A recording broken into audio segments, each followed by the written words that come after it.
शिक्षा व्यवस्था जो बनी हुई है, परीक्षा की व्यवस्था जो रद्दी बनी हुई है, इसके खिलाफ आप लोग यहाँ आकर अपना सब कुछ छोड़ के, जो छात्र आज पढ़ाई लिखाई करते, कोचिंग जाते या घर पे बैठ के क्लास करते, या जो अपने गांव में अपने पिताजी के खेत में हाथ बटाते काम में, उस सब छोड़ के आप यहाँ पटना के गर्दनी बाग में बैठे हैं।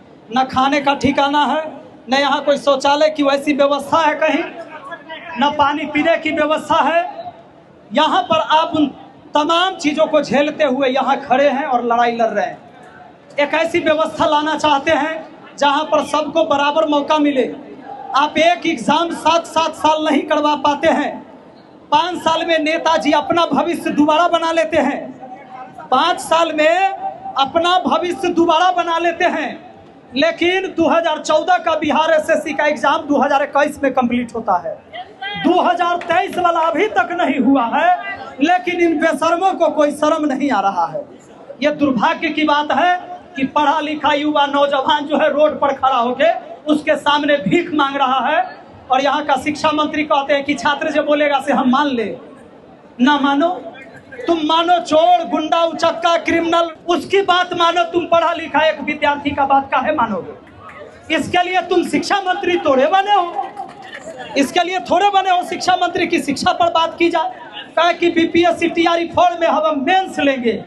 कहे कि भैया शिक्षक आईएएस बनाता है, उसको यह नहीं पता है कि आईएएस की तैयारी करने वाला अभ्यर्थी कई शिक्षक से एक साथ पढ़ता है।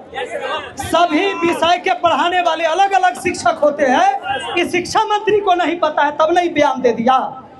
एक शिक्षक बनने के लिए वह स्नातक करता है, 3 साल का हुआ स्नातक किया, बोर्ड का एग्जाम पहले मैट्रिक में दिया, फिर 12th में दिया, उसके बाद ग्रेजुएशन में 3 बार एग्जाम दिया, उसके बाद बीएड का एंट्रेंस एग्जाम दिया, उसके बाद बीएड करता है, 2 साल का एग्जाम देता है, सीटेट देता है, एस्टेट देता है, उसके बाद तुम्हारा बीपीएससी टीआरई का जो एग्जाम होता है उसको देता है। एक बादो कहते हो कि एगो और ले लेंगे मेंस। अरे ये कहो कि तुमको नौकरी नहीं देना है, सीधा सीधा कहो कि तुझे पढ़ा लिखा युवा को बर्बाद कर देना है, कि शिक्षा के नाम से दूर भागे यहाँ का युवा और कहे कि अब हम पढ़ाई लिखाई नहीं करेंगे। तुम ऐसी व्यवस्था बनाना चाहते हो, ऐसे ऐसे लोग शिक्षा मंत्री बनते। भैया मेरे गले का सर्जरी हुआ है, आप सब जानते हैं।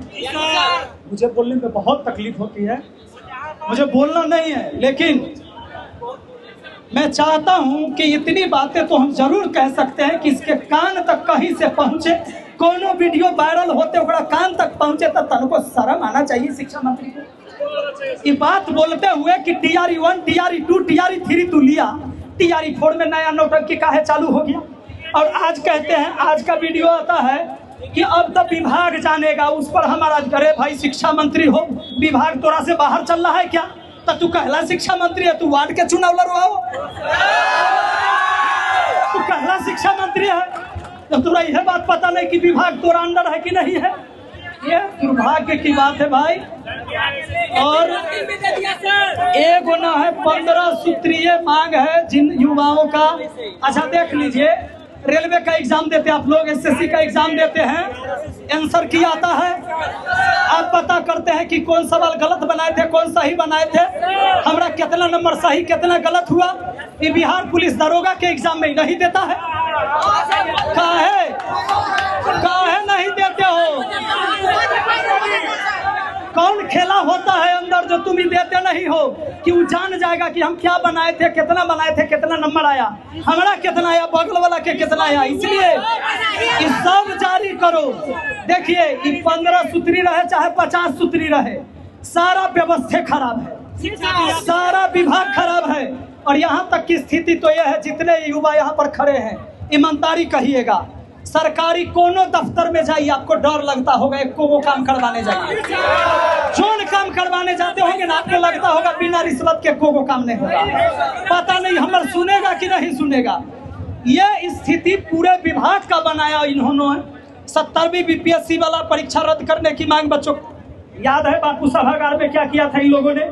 कुछ को पहले से क्वेश्चन बांट दिया और कुछ को क्वेश्चन नहीं दिया कि एग्जाम देते रहो। कोई हॉल में एग्जाम चल रहा था, कोई हॉल में सन्नाटा है, पेपर लेके भाग गया, दोबारा परीक्षा कराता है, तिबारा परीक्षा कराएगा ये लोग, लेकिन व्यवस्था को ठीक नहीं करेगा। बीपीएस एडीओ वाला परीक्षा का क्या किया? चोरी करवाता है लोग है, और जब गड़बड़ हो जाता है तो धक्का खेले आप लोग चलिए। अरे तुम गड़बड़ किया तो तुरंत सजा होना चाहिए कि विद्यार्थी को सजा मिलना चाहिए।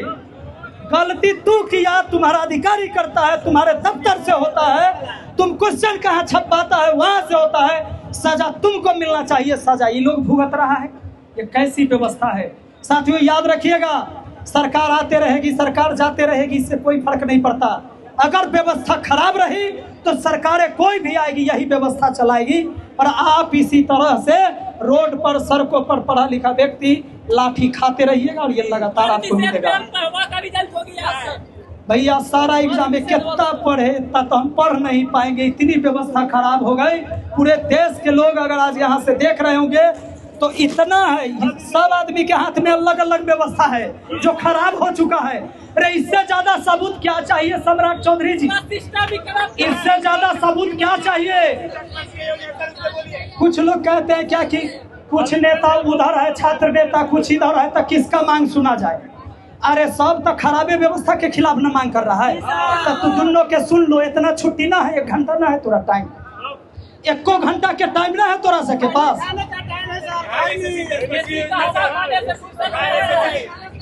2 मिनट के दूरी पर है, वहाँ भी बैठ के सुन लो, यही सुन लो। अगर तुम समस्या का निदान चाहते हो तो सुन लो।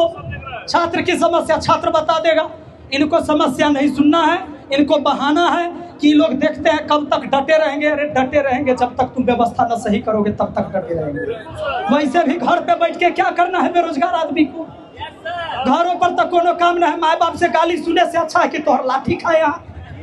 वो ठीक है, जब बेरोजगार है तो ये रहेंगे, माँ बाप के नाक में दम करेंगे, उससे अच्छा है तोरा नाक में दम करेंगे। बेरोजगार है तो चलेगा व्यवस्था। बाकी हम साथ हैं आपके जब तक रहेगा। अभी मुझे बोलना नहीं है, मैं इसके लिए क्षमा चाहता हूँ, लेकिन थोड़ा सा जैसे ही रिचार्ज होंगे हम फिर बोलेंगे, टेंशन नहीं लीजिए।